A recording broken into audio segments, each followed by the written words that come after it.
साथियों नमस्कार।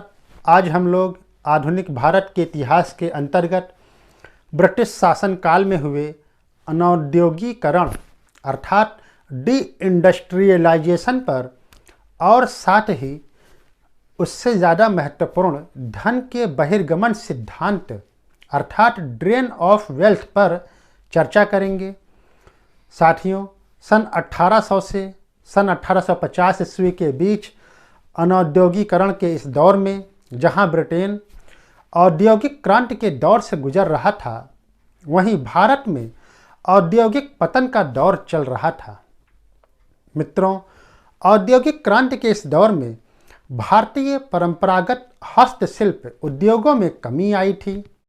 भारत में हस्तकला और उद्योगों के पतन ने भारी निर्धनता और बेरोजगारी को जन्म दे दिया था।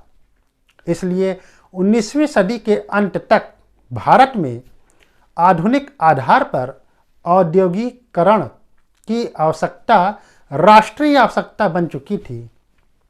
निष्कर्ष के रूप में कहा जा सकता है कि अंग्रेज कंपनी तथा ब्रिटिश पूंजीपतियों ने मिलकर भारतीय हस्तशिल्प उद्योग को पूरी तरह से नष्ट कर दिया था। करघा और चरखा जो पुराने भारतीय समाज की धुरी के रूप में प्रसिद्ध थे, उसे इन्होंने तोड़ डाला और भारतीय बाजारों को विदेश निर्मित वस्त्रों से भर दिया था। भारत में ब्रिटिश उपनिवेशवाद का तीसरा चरण वित्तीय पूंजीवाद के रूप में दिखलाई पड़ता है, जिसका समय सन 1860 ईस्वी के बाद माना जाता है।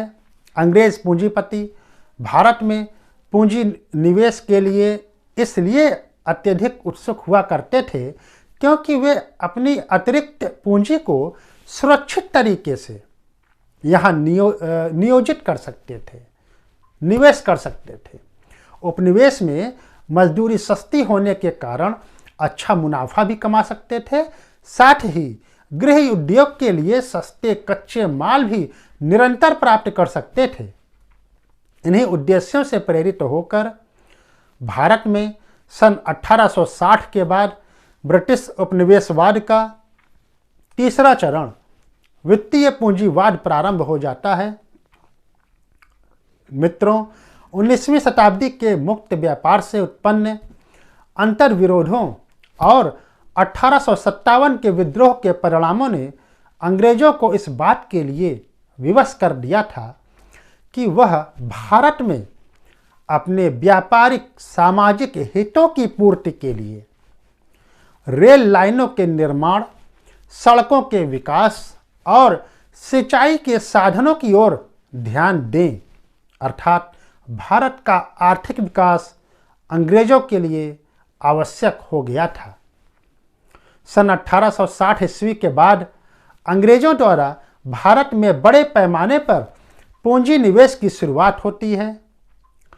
इस प्रकार अंग्रेजों द्वारा भारत में पूंजी निवेश वाले प्रमुख क्षेत्र जैसे रेल निर्माण, सिंचाई परियोजनाएं, कॉफ़ी और रबड़ के बाग बगीचे, कोयला, चाय, जूट की मिलें, कारखाने, जहाज, बैंकिंग इत्यादि मुख्य रूप से थे। इस औपनिवेशिक काल के तीसरे चरण में सर्वाधिक पूंजी निवेश सार्वजनिक ऋण के क्षेत्र में किया गया। मित्रों, अंग्रेजों द्वारा भारत में रेल निर्माण का मुख्य उद्देश्य था भारत के कच्चे माल को देश के अंदर के हिस्सों से बंदरगाहों तक ले जाना। रेलवे निर्माण का एक दूसरा उद्देश्य भी था सेना को दूर दराज के क्षेत्रों तक पहुंचाना, ताकि ब्रिटिश शासकों के प्रति होने वाले किसी भी विद्रोह को सरलतापूर्वक और सफलतापूर्वक कुचला जा सके, दमन किया जा सके। भारत में रेल निर्माण की दिशा में प्रथम प्रयास 1846 ईस्वी में लॉर्ड डलहौजी के द्वारा किया गया था। प्रथम रेलवे लाइन को सन 1853 ईस्वी में मुंबई से ठाणे के बीच डलहौजी के समय में बिछाया गया था।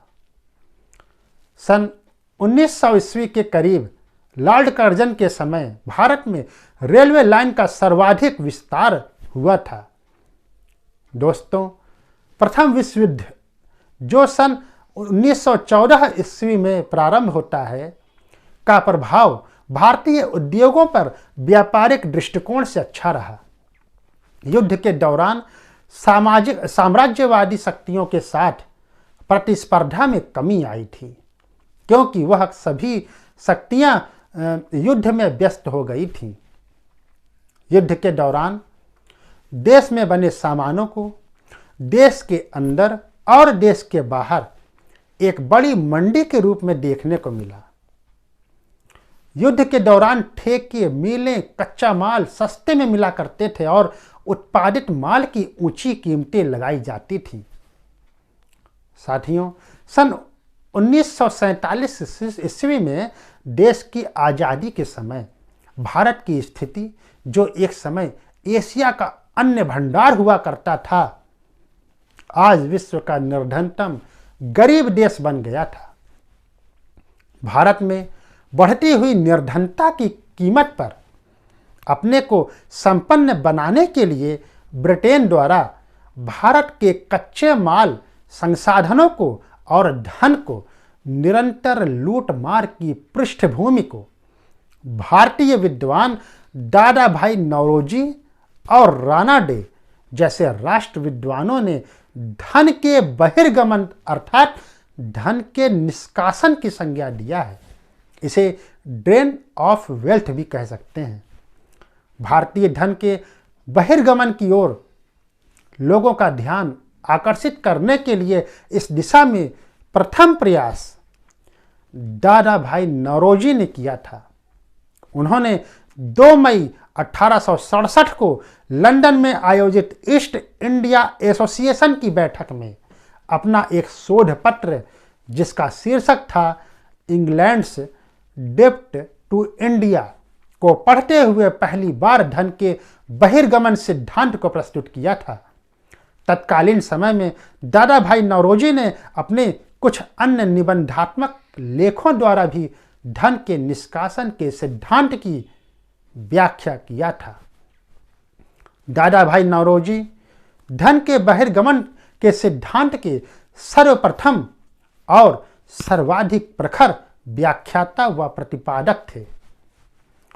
सन 1905 ईस्वी में उन्होंने कहा था कि धन का बहिर्गमन समस्त बुराइयों की जड़ है और भारतीय निर्धनता का यह मुख्य कारण है। दादा भाई नौरोजी कहते हैं, भारत का धन बाहर जाता है और वही धन भारत में ऋण के रूप में आ जाता है और इस ऋण के लिए और अधिक ब्याज एक प्रकार का कुचक्र सा बन जाता है। साथियों, प्रसिद्ध अर्थशास्त्री और राष्ट्रवादी नेता रमेश चंद्र दत्त ने भी अपनी पुस्तक इकोनॉमिक हिस्ट्री ऑफ इंडिया, जो सन 1901 ईस्वी में प्रकाशित हुई थी, में धन के बहिर्गमन का उल्लेख किया है, जिसके अनुसार भारत के सकल राजस्व का लगभग आधा हिस्सा प्रतिवर्ष बाहर चला जाता है। इसी प्रकार विद्वान आर.सी. दत्त की पुस्तक इकोनॉमिक हिस्ट्री ऑफ इंडिया को भारत के आर्थिक इतिहास पर पहली प्रसिद्ध पुस्तक माना जाता है। साथियों, इस प्रकार आज हम लोगों ने ब्रिटिश शासन की भारतीय अर्थव्यवस्था पर प्रभाव के अंतर्गत अनौद्योगिकरण और सर्वाधिक महत्वपूर्ण धन का बहिर्गमन सिद्धांत पर चर्चा किए हैं।